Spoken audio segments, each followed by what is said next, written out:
আসসালামু আলাইকুম প্রিয় দর্শক, আজ সারাদিন আমি বিভিন্ন জায়গায় যখন যেখানে গিয়েছি একটাই আলোচনা ছিল, সেটা হলো যে গতকাল মানে 25শে ফেব্রুয়ারি সেনাপ্রধান জেনারেল ওয়াকারুজ্জামান যে বক্তৃতা দিয়েছেন রাওয়া ক্লাবে,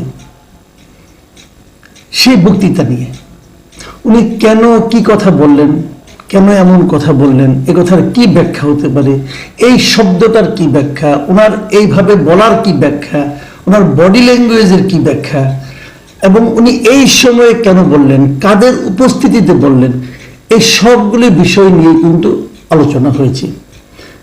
এবং আমার কাছে দুটো সংবাদ মাধ্যম আজকে এই বিষয়ে আমার রিয়েকশন জানতে চেয়ে আমার সঙ্গে যোগাযোগ করেছি। আমি তাদের রিয়েকশন আমার মতো করে দিয়েছি, যা কিছুটা আমি গতকালকে আপনাদেরকেও দিয়েছিলাম আমার এই চ্যানেলে। আমার যে রিয়েকশন, আমার যে উপলব্ধি, সেটা যে সত্য এটা কিন্তু আমি গ্যারান্টি দিয়ে বলতে পারি না। আমি যেভাবে ভেবেছি আমি কেবল সেই কথাটাই ব্যাখ্যা করেছি আপনাদের সামনে। আজ আমি ওনার বক্তব্যের একটু পেছনে যেতে চাই, মানে আমি বলতে চাচ্ছি উনি কোন পটভূমিতে এই কথাগুলি বললেন, দেশে এখন আসলে কি পরিস্থিতি বিরাজ করছে।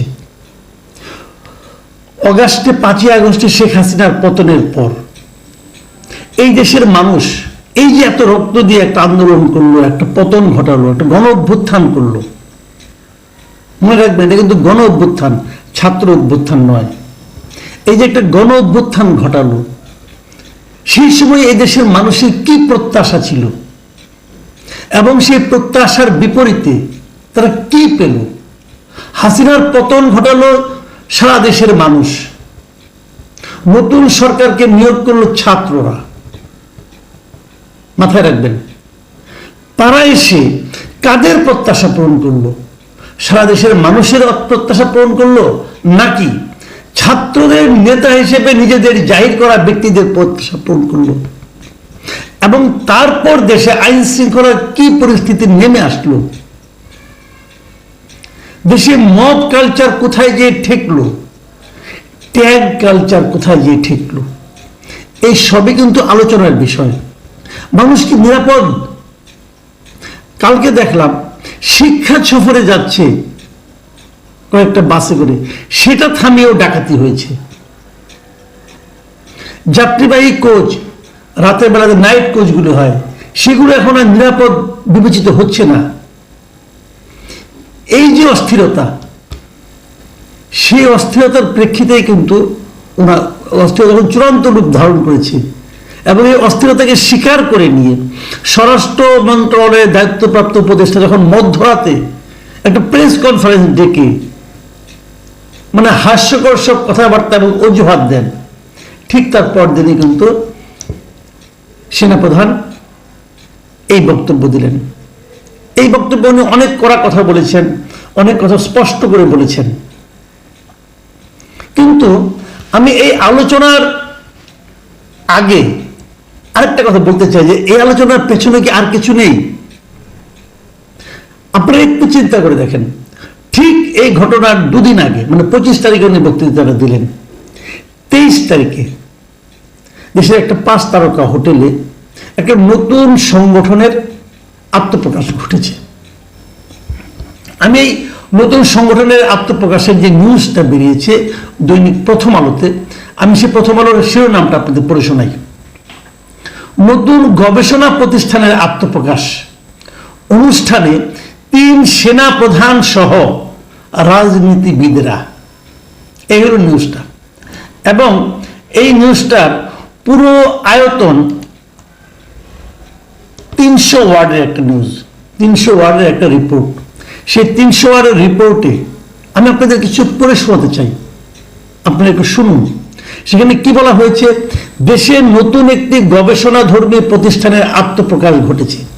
Foundation for strategic and development studies নামে নতুন এই প্রতিষ্ঠানটি রাষ্ট্রের সুশাসন, জাতীয় নিরাপত্তা, উন্নয়ন এবং পলিসি কর্মকৌশল নির্ধারণ প্রক্রিয়ায় থিঙ্ক ট্যাঙ্ক হিসাবে গবেষণা কাজ করবে বলে জানানো হয়েছে। প্রতিষ্ঠানটির চেয়ারম্যান মেজর জেনারেল অবসরপ্রাপ্ত ফজলে এলাহি আকবর।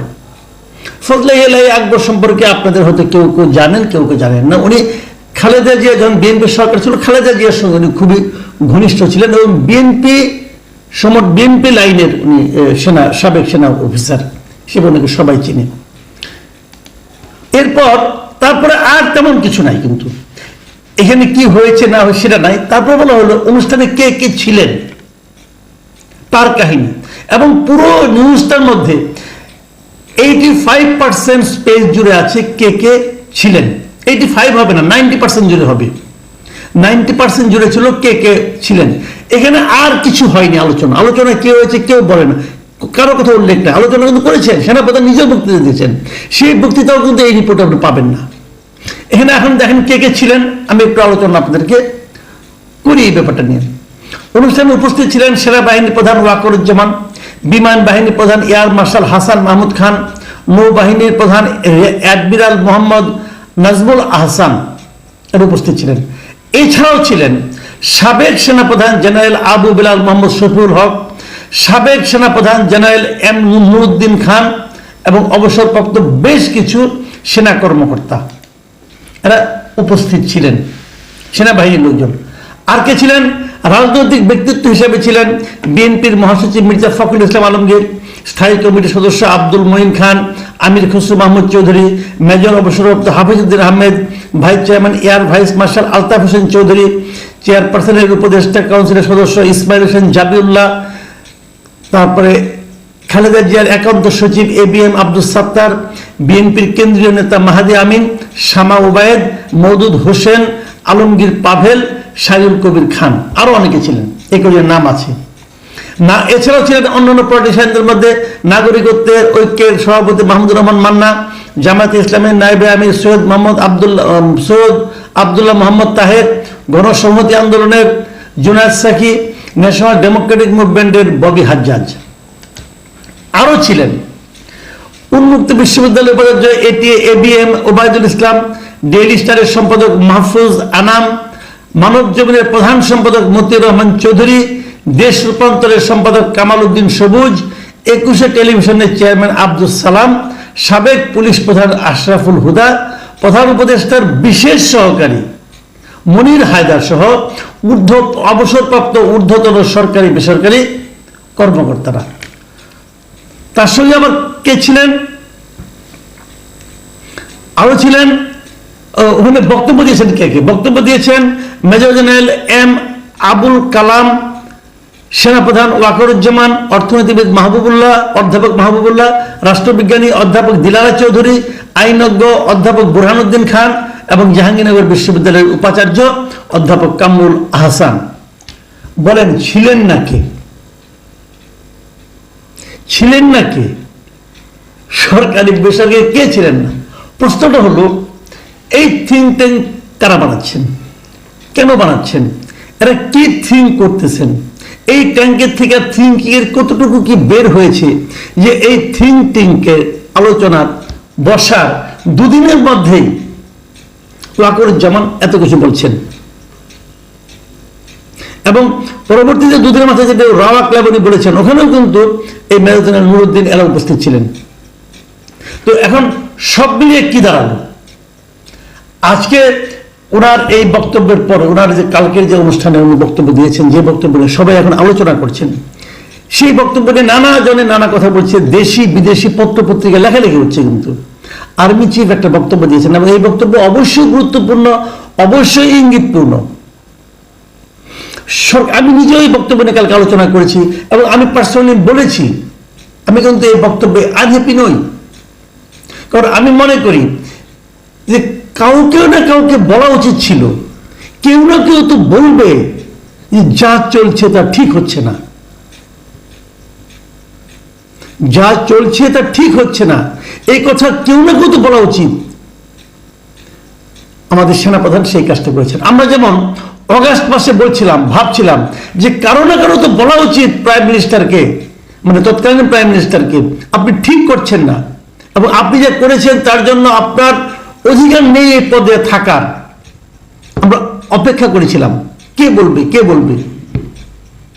সাধারণ মানুষ তো বলছে কিন্তু ওনাকে বলার মতো, প্রেশার দিয়ে বলার মতো কে ছিল? এই সেনাপ্রধান ছিলেন। আপনারা যে বলবেন আমি সেনাপ্রধানের দালালি করছি, বলতে পারেন ভাই, কিন্তু আমি সমাজের মানুষের যে আকাঙ্ক্ষাটা, আমি সেটার কথা বলছি। আজকে যে দুঃসহ পরিস্থিতির মধ্যে আমরা আছি, কে বলবে? বলছে না কেন কেউ? করছে না কেন কেউ? কিছু হচ্ছেটা কি সারা দেশে? এই পরিস্থিতিতে আমি দেখলাম দেশি বিদেশি, বিশেষ করে ভারতের, পাকিস্তানের এই সংবাদ মাধ্যমগুলো, মিডিয়াগুলো এই সেনাপ্রধানের বক্তব্য নিয়ে নানাভাবে নিউজ করেছে, কেউ এটাকে টুইস্ট করেছে, কেউ এর মধ্যে ইঙ্গিত খুঁজে বেড়াচ্ছে, কেউ এর মধ্যে অন্য কোনো লক্ষ্য খুঁজে বেড়াচ্ছে। আমি কোনো কিছুই খুঁজছি না, আমি কেবল বলতে চাচ্ছি যে এমন বক্তব্যের পর তারপরও কি আমাদের দায়িত্বপ্রাপ্ত ব্যক্তিদের ঘুম ভাঙবে না? ঘুম কিন্তু ভাঙা উচিত। তারপরেও এই বৃদ্ধ লোকগুলো ঘুমিয়ে থাকেন, তাদের ঘুম ভাঙানোর ব্যবস্থা করা উচিত। প্রিয় দর্শক, এখন এই পর্যন্তই। আল্লাহ হাফিজ।